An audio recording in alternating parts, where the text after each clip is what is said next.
Define differently, ವಿಭಿನ್ನವಾಗಿ ವ್ಯಾಖ್ಯಾನಿಸೋದು.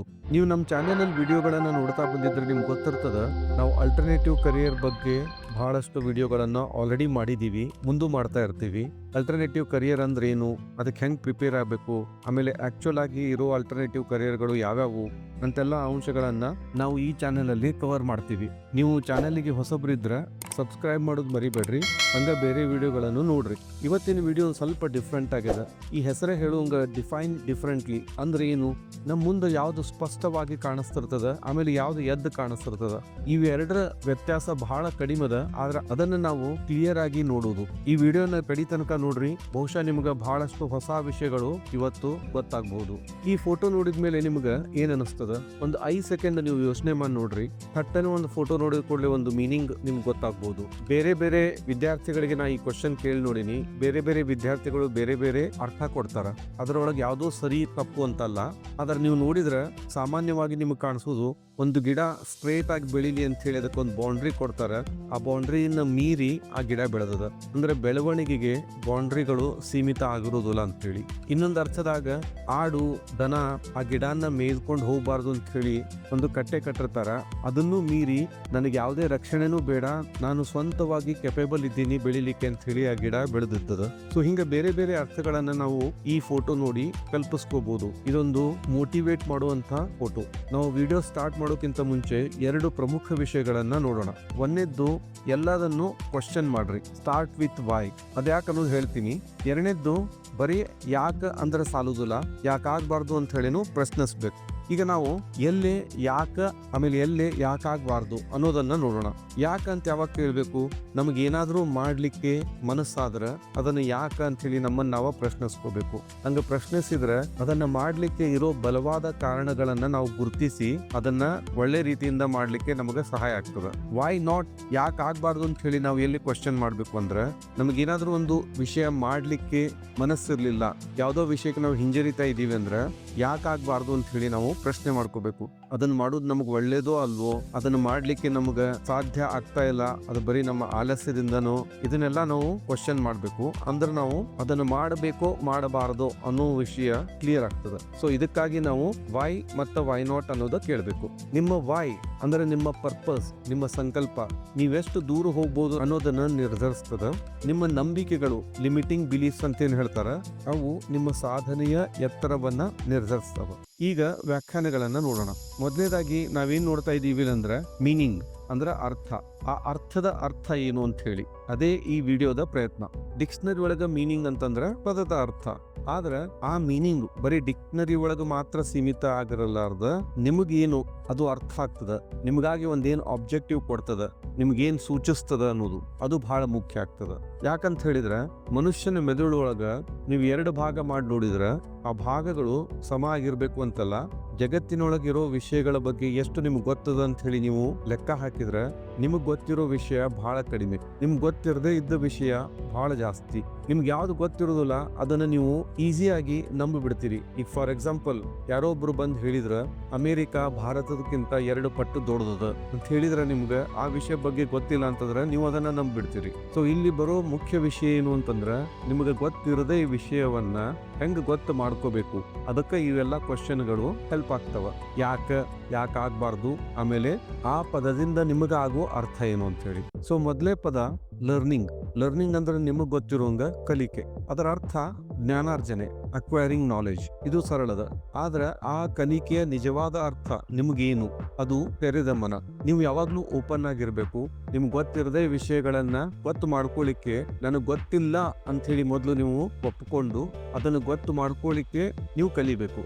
ಈ ಕಲಿಕೆ ಅನ್ನೋದು ಬಹಳಷ್ಟು ಗುಣಗಳಿಂದ ಬರ್ತಾವ. ಹ್ಯುಮಿಲಿಟಿ ಅಂದ್ರೆ ವಿನಮ್ರತೆ, ಅನ್ಲರ್ನಿಂಗ್ ಅಂದ್ರೆ ನಿಮ್ಗೆ ತಪ್ಪಾಗಿ ಗೊತ್ತಿದ್ದದನ್ನ ಕೆಲವೊಂದು ಅನ್ಲರ್ನ್ ಮಾಡ್ಕೊಂಡು ಅಳಿಸಿ ಹಾಕಿ ಮತ್ತೆ ಕಲಿಯೋದು. ನಿಮ್ಮ ಇನ್ವಾಲ್ವ್ಮೆಂಟ್ ಇರ್ಬೇಕು ಅದ್ರೊಳಗ. ನೀವು ಯಾವ್ದೋ ವಿಷಯನ ಕಲಿತು ಅದನ್ನ ಪ್ರಾಕ್ಟೀಸ್ ಮಾಡಬೇಕು, ಕ್ವಶನ್ ಮಾಡಬೇಕು, ಪ್ರಯೋಗಗಳನ್ನ ಮಾಡಬೇಕು, ಅಬ್ಸರ್ವ್ ಮಾಡ್ತಾ ಇರಬೇಕು, ಅದ್ರ ಬಗ್ಗೆ ಯೋಚಿಸ್ಬೇಕು, ಆಮೇಲೆ ಎಕ್ಸ್ಪ್ಲೋರ್ ಮಾಡಬೇಕು. ಇದಲ್ದ ಬಹಳಷ್ಟು ವಿಷಯಗಳನ್ನ ಅಳವಡಿಸ್ಕೊಂಡು ನೀವು ಒಂದು ವಿಷಯನ ಕಲಿತೀರಿ. ಮುಂದಿನ ಶಬ್ದ ಒಬಿಡಿಯನ್ಸ್. ಇದರ ಡಿಕ್ಷನರಿ ಮೀನಿಂಗ್ ವಿಧೇಯತೆ. ಈಗ ನೀವು ವಿಧೇಯರು ಯಾರಿಗೆ ಆಗ್ಬೇಕು ಅಂತಂದ್ರೆ ಎಲ್ಲರಿಗೂ ಗೊತ್ತಿರುವಂಗ ಅಧಿಕಾರಕ್ಕಾಗಬೇಕು. ಅಧಿಕಾರ ನಿಮ್ಮ ತಂದೆ ತಾಯಿದು ಇರಬಹುದು, ಗುರುಗಳದ್ದಿರಬಹುದು, ನಿಮ್ಮ ಹಿರಿಯರದಿರ್ಬೋದು, ಅವ್ರಿಗೆ ನೀವು ವಿಧೇಯರಾಗಿರ್ಲಿಕ್ಕೆ ಬೇಕು. ಅದನ್ನ ಸಮಾಜನೂ ಹೇಳ್ಕೊಡ್ತದ. ಆದ್ರ ಈ ವಿಧೇಯತೆ ನಿಜವಾಗ್ಲೂ ನಿಮಗೆ ಎಲ್ಲಿ ಬೇಕು ಅಂತಂದ್ರ ಯಾರು ಅರ್ಹರಿದ್ದಾರೋ ಅವ್ರಿಗೆ ನೀವು ವಿಧೇಯರಾಗಿರ್ಬೇಕು. ಯಾಕಂತಂದ್ರ ನಿಮ್ಗೆ ಗೊತ್ತಿರದೇ ಇರೋ ವಿಷಯಗಳನ್ನ ಗೊತ್ತು ಮಾಡ್ಕೊಳ್ಳಿಕ್ಕೆ ನೀವು ವಿಧೇಯರಾಗಿರದೇ ಇದ್ರ ಅವರಿಂದ ಕಲೀಲಿಕ್ಕೆ ನಿಮ್ಗೆ ಆಗುದಿಲ್ಲ. ಸೊ ಹಿಂಗಾಗಿ ಒಬಿಡಿಯನ್ಸ್ ಅನ್ನೋದು ಬರೀ ಯಾರು ಅಥಾರಿಟೇಟಿವ್ ಇರ್ತಾರ ಅವ್ರಿಗೆ ಇಷ್ಟ ಇರ್ದ, ಯಾರು ಅರ್ಹರಿರ್ತಾರ ಅವ್ರಿಗೆ ನಾವು ಇರ್ಬೇಕಾಗ್ತದೆ. ಈಗ ನಿಮ್ಗೆ ಪಾಯಿಂಟ್ ಎ ದಿಂದ ಪಾಯಿಂಟ್ ಬಿ ಹೋಗ್ಬೇಕು ಅಂತ ಇಟ್ಕೊಳ್ರಿ. ನೀವು ವಿಧೇಯರಾಗಿರದೇ ಇದ್ರ ನನಗ ಗೊತ್ತದ, ನಾನು ಬೇರೆದವ್ರಿಗೆ ಕೇಳ್ಬೇಕಾಗಿಲ್ಲ ಅಂತ ಹೇಳಿ ನೀವು ಹೊರಟ್ರ ನೀವೆಲ್ಲೆಲ್ಲೋ ದಾರಿ ತಪ್ಪಿಸ್ಕೊಂಡು ಸುತ್ತು ಬಳಸಿ ಆ ಪಾಯಿಂಟ್ ಮುಟ್ಲಬಹುದು, ಮುಟ್ದೇ ಇರ್ಬೋದು. ಆದ್ರ ನೀವು ವಿಧೇಯರಾಗಿ ಯಾರಿಗಾದ್ರೂ ಗೊತ್ತಿರೋರ್ಗೆ ಕೇಳಿದ್ರ from point A to point B ಬಹಳ ಕಡಿಮೆ ಪ್ರಯಾಣ, ಕಡಿಮೆ ಶ್ರಮದಿಂದ ನೀವು ಮುಟ್ಟಬಹುದು. ಮುಂದಿನ ವರ್ಡು ಡಿಸಿಪ್ಲಿನ್. ಡಿಸಿಪ್ಲಿನ್ ಅಂದ್ರ ಶಿಸ್ತು. ಇದೊಂದು ನಡವಳಿಕೆಯ ಶಾಸ್ತ್ರ.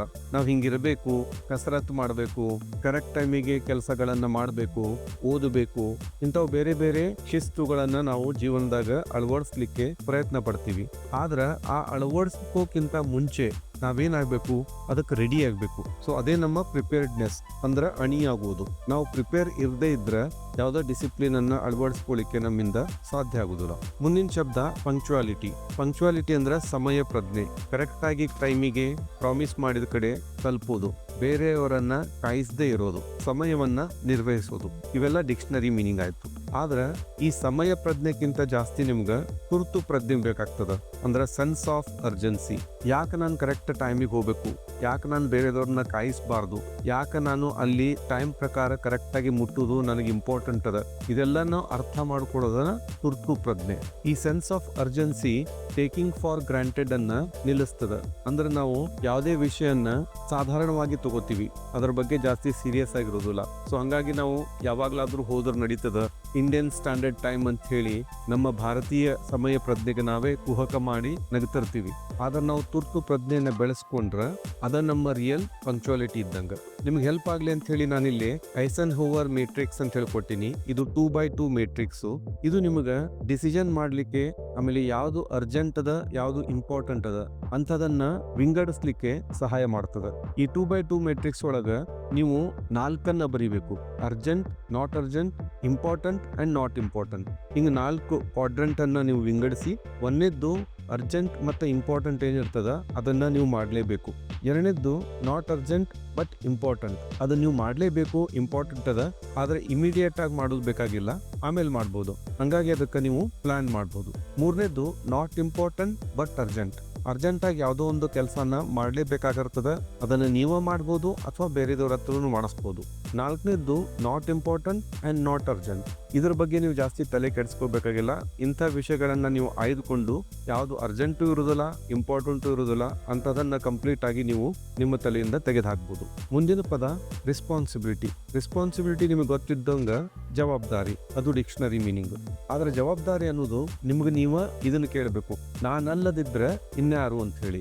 ಇದರ ಅರ್ಥ ಏನಂದ್ರ, ನಿಮ್ ಮನೆಯೊಳಗೆ ಏನೋ ಒಂದು ಕೆಲಸ ಅದ ಅಂತ ಇಟ್ಕೋರಿ, ಟ್ಯೂಬ್ಲೈಟ್ ಫಿಕ್ಸ್ ಮಾಡೋದು ಅಥವಾ ನೀರು ತುಂಬೋದು, ಬೇರೆ ಏನೋ ಕೆಲಸ, ಅದನ್ನ ನೀವೇ ಮಾಡ್ತಿರ್ತೀರಿ. ಬೇರೆದವ್ರಿಗೆ ಮಾಡ್ಲಿಕ್ಕೆ ಸಾಧ್ಯ ಇಲ್ಲ ಅಂತ ಇಟ್ಕೋರಿ. ಆ ಕೆಲಸನ ನೀವು ಮಾಡದೇ ಇದ್ರ ಆ ಕೆಲಸ ಹಂಗ ಕುತ್ಕೊಬಿಡ್ತದ. ಆವಾಗ ನೀವು ನೀವೇ ಕೇಳ್ಕೋಬೇಕು, ಈ ಕೆಲಸ ನಾನ್ ಮಾಡದೇ ಇದ್ರ ಬೇರೆ ಯಾರು ಮಾಡ್ತಾರ ಅಂತ ಹೇಳಿ. ಸೊ ಇದು ನಿಮ್ಮ ನಿಜವಾದ ಜವಾಬ್ದಾರಿ ಆಗ್ತದ. ಜೀವನದಾಗ ಎಲ್ಲಾ ಕೆಲಸನೂ ನೀವು ಇದರ ರೀತಿ ಇಟ್ಕೊಂಡ್ರ ನಿಮ್ಗೆ ಸಂಬಂಧಪಟ್ಟಿದ ಕೆಲಸ ನೀವಲ್ದನ ಬೇರೆ ಯಾರು ಮಾಡ್ಲಿಕ್ಕೆ ಸಾಧ್ಯ ಇಲ್ಲ ಅಂತ ಹೇಳಿ ನಿಮ್ಗೆ ಗೊತ್ತಾಗ್ಲಿಕ್ಕೆ ಸ್ಟಾರ್ಟ್ ಆದಾಗ ನೀವು ಬೇರೆದವ್ರ ತಲೆ ಮೇಲೆ ಅಂತ ಕೆಲಸಗಳನ್ನು ಹಾಕೋದನ್ನ ನಿಲ್ಲಿಸ್ತೀರಿ. ಮುಂದಿನ ಶಬ್ದ ಇಂಟೆಗ್ರಿಟಿ. ಇಂಟೆಗ್ರಿಟಿ ಅಂದ್ರ ಸಮಗ್ರತೆ. ಈ ಶಬ್ದಕ್ಕೆ ಬಹಳಷ್ಟು ಅರ್ಥಗಳು ಬರ್ತಾವ. ಆದ್ರೆ ನಮಗ್ ಬೇಕಾಗಿರೋ ಅರ್ಥ ಪ್ರಾಮಾಣಿಕತೆ, ನಿಯತ್ತು. ಅದು ಡಿಕ್ಷನರಿ ಪ್ರಕಾರ ಆಯ್ತು. ಆದ್ರೆ ನಿಜವಾಗ್ಲೂ ಇಂಟಿಗ್ರಿಟಿ ಅಂದ್ರ ಯಾರೂ ನೋಡದೆ ಇದ್ದಾಗ ನೀವೇನ್ ಮಾಡ್ತೀರಿ ಒಬ್ರ, ಅದು ಇಂಟಿಗ್ರಿಟಿ. ಅಂದ್ರೆ ನಾನೇನಾದ್ರೂ ಮಾಡಿದ್ರೆ ಬೇರೆದವ್ರಿಗೆ ಯಾರಿಗೂ ಗೊತ್ತಾಗುದಿಲ್ಲ ಅಂತ ಹೇಳಿ ನೀವೇನಾದ್ರೂ ಒಂದು ತಪ್ಪು ಕೆಲಸ ಮಾಡಿದ್ರೆ ನಿಮ್ಗೆ ಇಂಟಿಗ್ರಿಟಿ ಇಲ್ಲ ಅಂತಾನೆ ಅರ್ಥ. ನೀವು ಕರೆಕ್ಟ್ ಆಗಿ ಆ ಕೆಲಸನ ಯಾರು ನೋಡ್ಲಿ ಅಥವಾ ನೋಡದೇ ಇರ್ಲಿ ಅದನ್ನ ಮಾಡ್ತಾ ಇದ್ರೆ ನಿಮ್ಗೆ ಬಹಳ ಇಂಟಿಗ್ರಿಟಿ ಅದ ಅಂತ ಅರ್ಥ. ಈ ಇಂಟಿಗ್ರಿಟಿ ಅನ್ನೋದು ಮನುಷ್ಯನ ಬಹಳ ಎತ್ತರಕ್ಕೆ ತಗೊಂಡು ಹೋಗ್ತದೆ. ಈ ಫೋಟೋದಾಗ ನೋಡುವಂಗ ನೀವು ಹೈವೇ ಒಳಗೆ ಹೋಗ್ಬೇಕಾದ್ರೆ ಕಾರಿಂದ ಹೊರಗೆ ಒಂದು ಬಾಳೆಹಣ್ಣು ಸಿಪ್ಪಿ ಒಗದ್ರೆ ಯಾರಿಗೂ ಗೊತ್ತಾಗುದಿಲ್ಲ, ಅಥವಾ ತಂತಾನ ಅದು ಮಾಯ ಆಗ್ತದೆ ಅಂತ ಹೇಳಿ ನೀವು ಒಗದ್ರೆ ಅದು ಹಂಗ ಆಗುದಿಲ್ಲ. ಕಸವನ್ನ ಕಸದ ಬುಟ್ಟಿ ಒಳಗನ ಎಸಿಬೇಕು. ನಮ್ಮ ಕರ್ಮ ನಮ್ಮನ್ನ ಬೆನ್ನಟ್ಟಿ ಬರುವಂಗ ನಾವ್ ಇಂಥದ್ದೇನಾದ್ರೂ ಮಾಡಿದ್ರೆ ಬೇರೆದವ್ರು ಯಾರು ಉಗುಳಿದ ಒಂದು ಚ್ವಿಂಗಮ್ಮು ನಮ್ಮ ಕಾಲಿಗೂ ಅಂಟುಕೋಬಹುದು. ಮುಂದಿನ ವರ್ಡ್ ಕಾಂಪಿಟೇಷನ್. ಕಾಂಪಿಟೇಷನ್ ಅಂದ್ರ ಸ್ಪರ್ಧೆ. ಈ ಸ್ಪರ್ಧೆ ಒಳಗ ಸೋಲುದು ಗೆಲ್ಲುದು ಇದ್ದೇ ಇರ್ತದ. ಗೆದ್ದವರು ನಾವು ಶ್ರೇಷ್ಠ ಅಂತ ತಿಳ್ಕೊತಾರ, ಸೋತವರು ನಮ್ಗೆ ಗೆಲ್ಲಿಕ್ ಆಗ್ಲಿಲ್ಲಪ್ಪ ಅಂತ ಹೇಳಿ ಕೊರಗ್ತಾರ.